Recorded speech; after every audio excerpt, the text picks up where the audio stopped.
Boosie was arrested during a traffic stop here in San Diego 2 years ago. CBS 8's Kelly Hezedal joins us live downtown. Kelly, you were in the courtroom. You also spoke to Boosie. What can you tell us? That's right, and his legal name is Torrance Hatch. Now, a lot of times defendants don't really want to talk to us if they're still going through court proceedings, but he was fine with it. He says he accepts responsibility for what happened, and he's ready to move forward.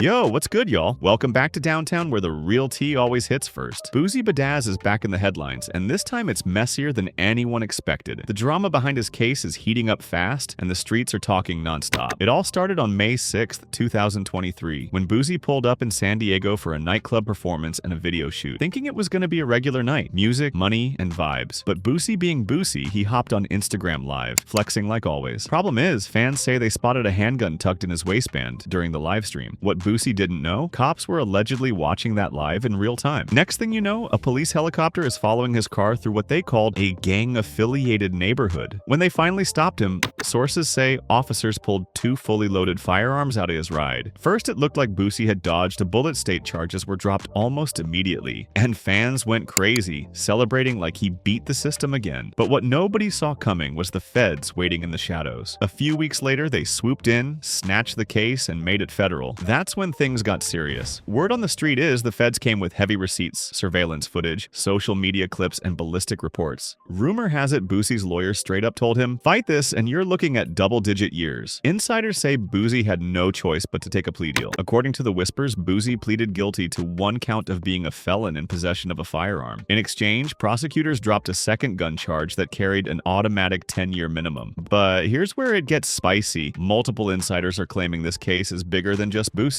Allegedly, federal investigators are digging into his associates, business partners, and money trails. Some say this plea deal might be Boosie's way of keeping bigger names out of the spotlight. Others believe the feds are setting up to snatch more rappers tied to Boosie's circle. Meanwhile, social media is on fire. Half the internet says Boosie's being targeted for speaking his mind and refusing to bow to industry politics. The other half? They're saying he's been too reckless for too long, and the streets finally caught up with him. And now, all eyes are on November 21st, 2025 sentencing day. If the judge goes easy, Boosie could be out in as little as 2 years, maybe sooner with good behavior. But if the court wants to make an example out of him, he could be looking at up to 15 years in the feds. That's the difference between walking out the studio or walking straight into a cell. But trust me when I say this case is far from over. Rumors are swirling that more arrests could be coming, and if those names drop, it's gonna shake the entire rap game. For now, Boosie's staying low-key. No wild IG rants, no savage interviews. But behind the scenes, deals are being made, secrets are being kept, and people are talking. Stick around, because when the truth finally comes out, it's gonna blow the internet up. It was just another chaotic day in San Diego, but for Boosie, it would turn into the moment the feds had been waiting for. Cameras weren't rolling for a music video, but for an Instagram live session, a raw, unfiltered glimpse into his world. He thought it was harmless, talking to fans, vibing with his crew, flexing his fit, but the split-second flash of metal in his waistband would change everything. Federal agents were watching. The frame froze on their screens. Boosie unmistakably with what looked like a handgun tucked at his side. For a man with his record, that image was more than dangerous, it was damning. The clip made its rounds behind the scenes, shared from one investigator's inbox to another until it reached the prosecutors who'd been circling his name for months. By the time Boosie left that location, a quiet hunt had begun. Unmarked cars followed him through the city streets, keeping distance but never losing sight. Minutes later, red and blue lights lit up behind his vehicle. The arrest went down fast, clean, no time for questions. And just like that, Boosie's summer turned from touring stages to cold holding cells. At first, it looked like he might dodge the bullet. The original charge was dismissed in state court. Fans celebrated online, claiming the system had nothing on him. But in the shadows, the feds weren't done. They refiled the case at the federal level, armed with the same Instagram live video. This time, the stakes were higher, the penalties heavier. And somewhere in the background, another storyline was brewing, quiet but growing friction between Boosie and J. Prince. Their worlds had crossed for years, both rooted deep in Southern hip-hop's power web. At one point, it seemed like there was mutual respect, but whispers started afloat that Boosie had been moving without checking in, making plays in spaces J. Prince saw as his territory. Some insiders said it started over money. Others claimed it was about loyalty, a conversation Boosie refused to have the way J. Prince wanted it. Either way, the air between them got cold. When Boosie's arrest hit the headlines, there were folks close to the situation who swore they could feel a certain satisfaction radiating from Houston. Not in public, of course, but in private circles, the talk was that J. Prince didn't mind seeing Boosie tangled in a federal mess. Meanwhile, Boosie's Boosie's legal team began to work through the evidence. It all came back to that Instagram live clip. The government didn't have wiretaps, they didn't have controlled buys, they didn't have a co-defendant ready to flip. Just that grainy seconds-long video and the fact that Boosie was a convicted felon. His lawyers argued that the video wasn't definitive, that it could have been anything in his waistband. But the prosecution countered with frame-by-frame stills, angles enhanced enough to make jurors believe. Behind closed doors, the word plea started getting thrown around. Federal court isn't like the streets. There's no bluffing when they've got the time and money to bury you in discovery. Boosie had to decide, fight it and risk years inside, or take the deal on the table and cut his losses. The plea deal wasn't a light tap. It came with supervised release restrictions and the kind of probation terms that make touring and free movement a nightmare. But it would keep him out of a long federal sentence. The thing about plea deals is, they're not just about guilt or innocence, they're about survival. When the news of Boosie leaning toward a plea leak, Jay Prince's name came back up in online chatter. People speculated whether the Houston mogul had some hand in how hard the feds pushed, or whether his influence in certain circles meant Boosie's allies were suddenly scarce. The beef wasn't loud, but it was real. You could hear it in the way they no longer spoke about each other. See it in the way mutual acquaintances picked sides quietly. By the time Boosie stood before the judge, the Instagram live video was no longer just a clip, it was the anchor around his case. He didn't confess to every detail, but the agreement meant acknowledging enough for the court to convict. The words were short, scripted by lawyers, but the weight in his voice told the story. As he left the courthouse that day, photographers caught him with a tight expression. Not quite a scowl, but nowhere near relief. He knew the plea kept him in the game, but it also put him on a leash. Every move from here would be watched, every city checked, every slip potentially the one that sent him back inside. In the streets, the debate still raged. Some said he was smart to take the deal. Others called it a sign of weakness. And in Houston, Jay Prince carried on with business as usual, never speaking on Boosie's name, but never needing to. In certain wars, silence is the loudest weapon. For Boosie, the fight wasn't over. The plea might have closed the courtroom chapter, but it opened a new one in the ongoing chess game between him and Jay Prince. Both men knew the South wasn't big enough for open war, but the space between them was now lined with unspoken rules and unforgotten slights. And somewhere out there, that Instagram live clip still floated around, not just as evidence, but as a reminder of how fast the game can change, how a few seconds on camera can shift the power in ways no one saw coming.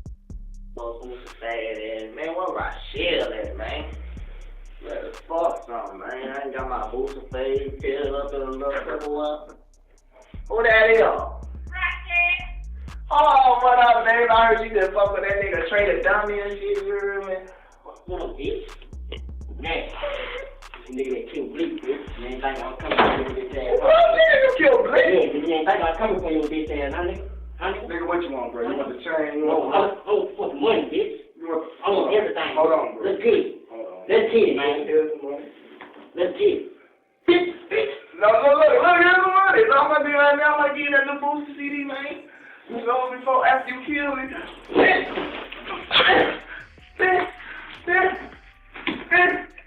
Oh, let me get the new motherfucker.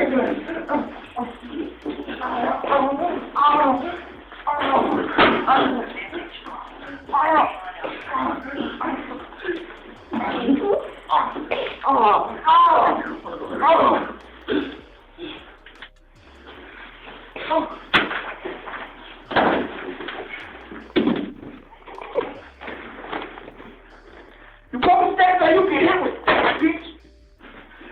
Big dick on that Boosie band asshole. Look, man. It was messing for Slim, man. Messing for Slim? Yeah. Bitch, you work for Loco? No, it's messing. You work for Loco? Yeah, crazy, man. Yeah, you crazy, man. This is what you feel, man. Come on, man. You told me to snitch and die, man. It's a dirty, dirty world that we live in. Who the fuck that is coming? Right here, nigga. Huh?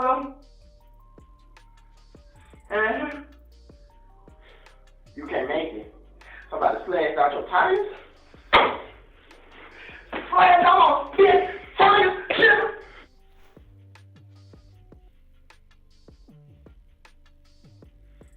And I'm my brother's keeper, yes I am. When word first spread through Baton Rouge that Boosie's alleged hitman had been convicted for the murder of Bleak, a man who was once considered family, the streets lit up with rumors. Some people said it was inevitable. Others claimed there was more to the story. But no one expected what happened inside that courtroom the day the sentence came down. Boosie got a lot of victims. He murdered a lot of people. He had a tattoo on his chest that says, Boosie, who next? He's a real gangster. Is he really? Like, he's a real gangster. Wow. And that's the thing that people don't realize about Boosie. Like, Boosie got like 30 to 40 around him all the time. And if you touch Boosie, something's gonna happen to you. Something's gonna happen to you. For months, the prosecution built their case like a puzzle, piece by piece. They told the jury this wasn't a random street shooting. This was a calculated execution, ordered to send a message. They laid out the details: phone calls made just hours before the hit, cell tower pings placing the suspect near the scene, and a ballistics match to a weapon connected to other unsolved shootings. If as your friend, if you do something in the streets, he'll let the streets kill you to maintain the street rule. That's why a lot of his friends is dead and the dark cloud sits over his head. See, when you so down with the streets, homie, you have one of your partners kill, like Boosie was doing, upholding them street rules. Any man that constantly hide his eyes is not to be trusted. That's the window to the soul. Man, you look a person in his eyes, man, when you hiding your eyes, you hiding something. And Boosie hide his eyes a lot. He will not let you look into his eyes. He done crossed a lot of friends upholding you. But the biggest blow? A witness who had been close to the operation. Someone who, according to prosecutors, knew the plan before it went down. At first, this witness kept quiet, but once the police applied pressure, the story started spilling out. The jury listened closely as they described meetings, coded conversations, and even a payout after Bleek's murder. Up a teen accused of another teen that set off a series of retaliation shootings in Old South Baton Rouge.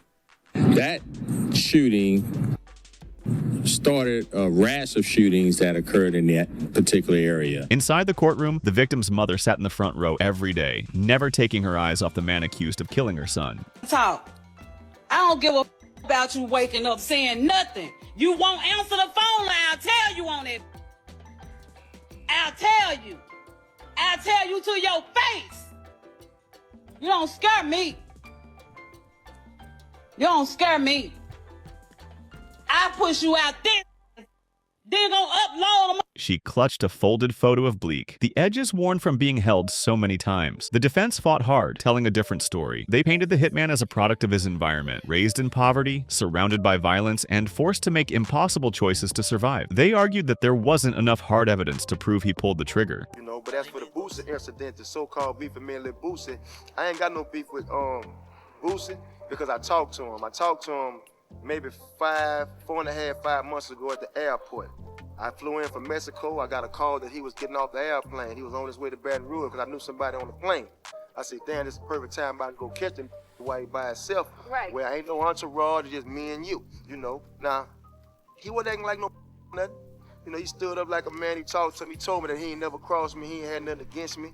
He told me to look up to me in the streets. And I told him, well, my feelings were hurt because nigga told me, yank my sign down, which was petty, but it was big to me because I feel like we know each other and I just talked to you, and for you to do that is like you shitting on my dreams, bro. You know? So told me he didn't do it.